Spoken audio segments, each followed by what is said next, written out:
इनको सिर्फ याद रहता है कि किसी कारण, चाहे वो कभी किसी बाबा के द्वारा, कभी किसी लाइजनर के द्वारा। 2014 में इनके लाइजनिंग करने का काम रामदेव जी और रविशंकर जी ने किया, अन्य लोगों ने किया। 2019 में इनको फिर नए बाबा मिल गए, 2024 में फिर एक नए बाबा को ये परोसते हैं। यह एक ऐसे पीएम है जो हिंदुस्तान की अर्थव्यवस्था से इनका कोई लेना देना नहीं, इकोनॉमी से लेना देना नहीं। भारत में हमारी करेंसी पाकिस्तान से भी कम है। हम नाइजीरिया से ज्यादा हमारी भुखमरी हो गई, गरीब हो गए। बांग्लादेश और श्रीलंका से ज्यादा हमारी भुखमरी हो गई। चीन का सारा फैक्ट्री वियतनाम गया और हमारी फैक्ट्री बंद हो गई। हम एक फैक्ट्री यहां पूंजी निवेश नहीं कर पाए। 9 सालों के अंदर इनकी उपलब्धि भारत में महंगाई है, इनकी उपलब्धि बेरोजगारी है, इनकी उपलब्धि नफरत है, इनकी उपलब्धि दूसरों को गाली देना है, इनकी उपलब्धि सिवाय राहुल गांधी, प्रियंका गांधी, कांग्रेस को गाली देने के अलावे और पाकिस्तान और मुसलमान को टारगेट के अलावे इनके पास कोई उपलब्धि आज तक नहीं। ये एक ऐसा पीएम है जिनके खाते में कोई उपलब्धि नहीं जाएगी। राम मंदिर कोर्ट का निर्णय और सबने हिंदू मुसलमान सिख मंदिर बने, मस्जिद बने, बिल्कुल ओपन है हमारा देश, उस पर इनकी ये उपलब्धि नहीं है। राम मंदिर हमारे सेंटिमेंट से जुड़ा है, हमारे रोजगार से जुड़ा हुआ नहीं है। वो हमको रोजगार नहीं देगा, हमारे किसानों की, महिलाओं की सुरक्षा नहीं करेगा। राम मंदिर मेरे आस्था से जुड़ा हुआ है। हम हिंदुस्तान में वाल्मीकि का मंदिर भी बनाएंगे और हम लोग बनाएंगे, सीता का भी मंदिर बनाएंगे। सीतामढ़ी में एक नई अयोध्या का मैं बार बार शुरू से कहता हूं, लेकिन रोजगार देगा ये चीज? रोजगार पर कोई चर्चा है? एक व्यक्ति जो 9 महीने के बच्चे की तरह पेट में 9 महीना बच्चा रहता है, हमेशा हर हरकत को उन्होंने 9 महीने की तरह किया, 9 साल की तरह नहीं किया।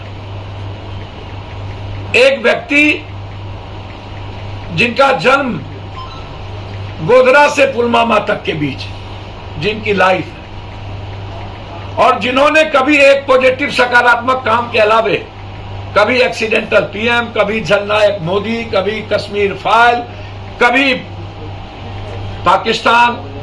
मैं आदरणीय नरेंद्र मोदी 56 इंच के सीने वाले से यह पूछना चाहूंगा कि हिंदुस्तान के पीएम कभी चीन, रूस, अमेरिका, क्या आप किसी सिख के खिलाफ कभी कोई बात बोल पाएंगे? क्या आप कभी क्रिश्चियन के खिलाफ आप एक बार बात करके देखिए, बोल पाएंगे? आप ये टारगेट सिर्फ इनका पाकिस्तान और मुसलमान, क्योंकि इनका आधार ही सत्ता का पाकिस्तान और मुसलमान। कभी भी हिंदुस्तान के पीएम ने विकास के बारे में कभी चर्चा नहीं। नोटबंदी जो इनके सबसे महत्वपूर्ण मुद्दे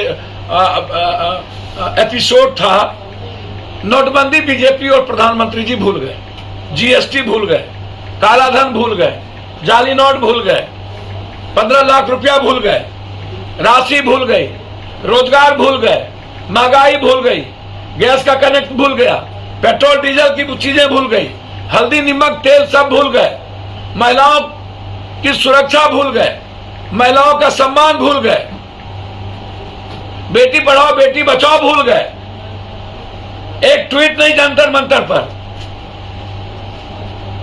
किसानों के 9 महीना का मौत भूल गए, right of education, right of health भूल गए,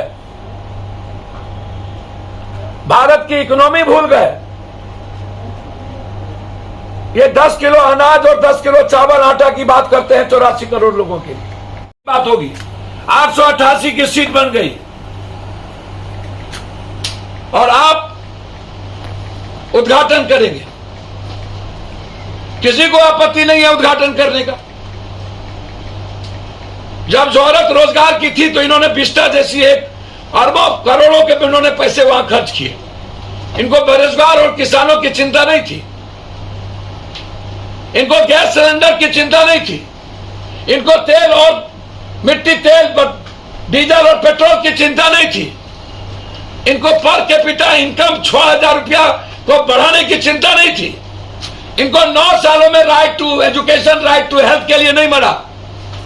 ये सिर्फ दिखावे। राष्ट्रपति एक कॉन्स्टिट्यूशन में सर्वोच्च होते हैं, किसी का विरोध नहीं है।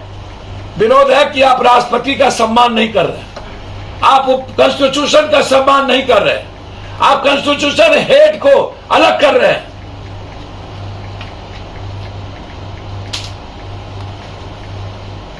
इसीलिए मेरा आग्रह होगा कि सर्वोच्च न्यायालय को इंटरफेयर करना चाहिए, इससे कॉन्स्टिट्यूशन हेड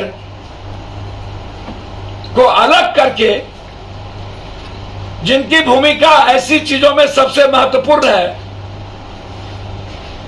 और अपने ही को परोसना, भगवान दिखाना, यह भारत के इतिहास में कभी नहीं हुआ। इसीलिए कोई निर्णय लेना चाहिए, उद्घाटन को रोकना चाहिए। बस, धन्यवाद।